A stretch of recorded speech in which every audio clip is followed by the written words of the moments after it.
माननीय अध्यक्ष जी, इरफान भाई मेरे स्टूडेंट लाइफ के दोस्त हैं। जब ये पढ़ते थे, स्टूडेंट लीडर थे।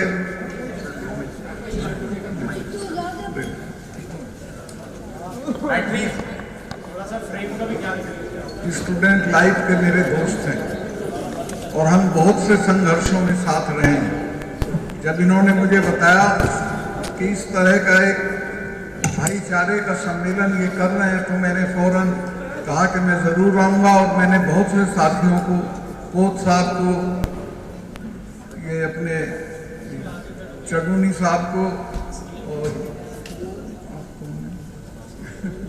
उदारा साहब को, सबसे मैंने प्रार्थना की कि ये एक शानदार और एक तरह से ऐसी जगह पे आप जा रहे हो जहां जाके आपको लगेगा कि हमने अच्छा काम किया। और मैं जब यहाँ आया तो इसके बाद मुझे लगा कि वाकई आज का दिन हमारे लिए बहुत महत्वपूर्ण और बहुत शानदार है। मैं आपको एक ही आश्वासन दे सकता हूँ कि जितना मेरा बस चलेगा, मैं अपने तमाम साथियों के साथ मिलकर इस बात की गारंटी करूंगा कि हिंदुस्तान के मुसलमानों को दूसरे दर्जे का शहरी न समझा जाए। बराबर उनकी इज्जत हो, बराबर उनकी हिफाजत हो और उनके लिए हम लोग खड़े रहें। और ये कोई समझाने की बात नहीं। हमारे देश का इतिहास भाईचारे की मिसालों से भरा पड़ा है। अभी वो लोग जो गा रहे थे, जिस वक्त राणा साना लड़ने के लिए गए तो बाबर ने बहुत जबरदस्ती की और हाकिम खान हसन खां मेवाती को कहा कि आप मेरी तरफ से लड़िए। हसन खां मेवाती 10,000 लोग लेके 10,000 लोग लेके गए और उस लड़ाई में शहीद हो गए सारे लोगों के साथ। मैंने बाबरनामा पढ़ा है, पता नहीं आपने पढ़ा है कि नहीं।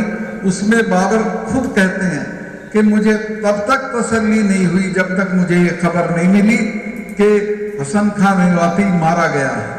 उसके बाद बाबर इतना नाराज हुआ कि वो 4 दिन उसने फिरोजपुर झिरका में कयाम किया और मेरे लोगों को सजा दी कि तुम कैसे राणा सांगा की तरफ से लड़े हो। हल्दी घाटी की लड़ाई राजपूत इतिहास की एक ही लड़ाई है जिसको हम बहुत महत्वपूर्ण मानते हैं। उस लड़ाई में राणा प्रताप के जो सेनापति थे वो हाकिम खान सूर थे। हाकिम खान सूर एक पठान थे और वो उनकी जो जहाँ ये हल्दी घाटी में लड़ाई हुई, वहां से मुगलों को धकेलते हुए बनास नदी है वहां तक ले आए। और वहां मैं गया हुआ हूं, मैं खुद गया था। मैंने वहां एक गेस्ट हाउस भी बनवाया जब मैं मिनिस्टर था। तो उस इलाके का इतने लोग मारे उन्होंने कि वहां रक्त तलाई उस जगह का नाम पड़ गया कि खून का तालाब, रक्त तलाई। आज भी वो रक्त तलाई के नाम से जाना जाता है, बोर्ड लगा हुआ है। तो ऐसे ऐसे महापुरुष, ऐसे ऐसे लोग हिंदू मुसलमान एकता के लिए शहीद हुए। अगर हम इनको भूलेंगे तो अपना इतिहास भी भूलेंगे और हम अपनी जो खासियत है हमारे इतिहास की या हमारी कौमों की, उसको भी भूलेंगे। मैं एक बात और निवेदन कर दूं कि देश में बहुत बड़ी साजिश इस वक्त चल रही है कि इन लोगों को लड़ा दिया जाए और ये चलती रहेगी इलेक्शन तक। बहुत सावधान रहने की जरूरत है, अपनी आपसदारी को कायम रखने की जरूरत, किसी भी तरह से इसको तोड़ना नहीं है। और मुझे इस बात की खुशी है कि हमारी खाप पंचायतों ने साबित कर दिया कि वो इस जज्बे के साथ जिंदा हैं और आगे भी मुझे भरोसा है कि ये लोग उसी तरह से खड़े रहेंगे। बहुत एक अरसे से आप यहाँ बैठे हुए हैं, बहुत लंबा हो गया। मैं बहुत लंबी तकरीर करने के पक्ष में नहीं हूँ, सिर्फ इतना कहना चाहता हूँ कि एकता से रहिए।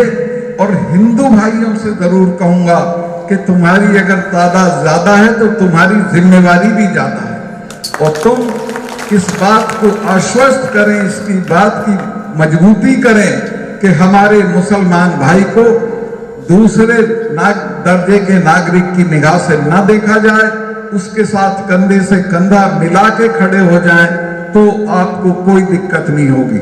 मैं जब मुजफ्फरनगर का दंगा हुआ, उसमें हमारे गोत्र का एक गांव है फुगाना, उसमें वो दंगा थोड़ा ज्यादा हुआ था, तो मैं वहां गया, लोगों से पूछा मैंने क्या हुआ। उन्होंने कहा जी बहुत गलती हो गई। उनको किसी ने खबर दे दी कि मलिकों का जो गोत्र का दादा है वो पीछे मुसलमानों के किसी गांव में मार दिया गया, जबकि वो गलत खबर थी। तो उसके रिएक्शन में वहां दंगा हुआ। तो गांव के लोगों ने, आप यकीन करोगे, रोते हुए कहा कि ये तो हमारी जिंदगी, हमारा तो गंडासा नहीं चढ़ता इनके बिना, हमारा तो कोई काम इनके बिना नहीं होता।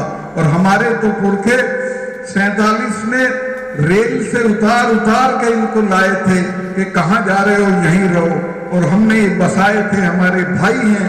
तो वो भाईचारा टूट गया था मुजफ्फरनगर के दंगे में। मैं कोफ साहब और इन लोगों का शुक्रगुजार हूं कि इन्होंने जो ये अपना नूह के दंगे के वक्त जो स्टैंड दिया, वो लहर हमारे यहाँ भी चली गई। जाटों का और मुसलमानों का जो तफरका था वो उसी दिन खत्म हो गया और हम भी आप जैसे ही हो गए। और अब हमारे यहाँ कोई फिरका परस्ती पश्चिमी यूपी में भी नहीं है। तो इसको फैलाना है। ये मेरे साथ बैठे हैं अपने गोदारा साहब, ये अभी सीकर में सम्मेलन करके आए हैं, इससे पहले भी सम्मेलन किए हैं, और एक लहर चल पड़ी है इस तरह के सम्मेलनों की। और हम आपको इरफान भाई वहां बुलवाएंगे, आप आइए और आप यहाँ का पैगाम इस पंचायत का, इस मजलिस का, इस गैदरिंग का लेके निकलिए। मैं बिल्कुल, मेरा विश्वास है कि लोग आपकी आवाज पे खड़े होंगे। बहुत बहुत शुक्रिया।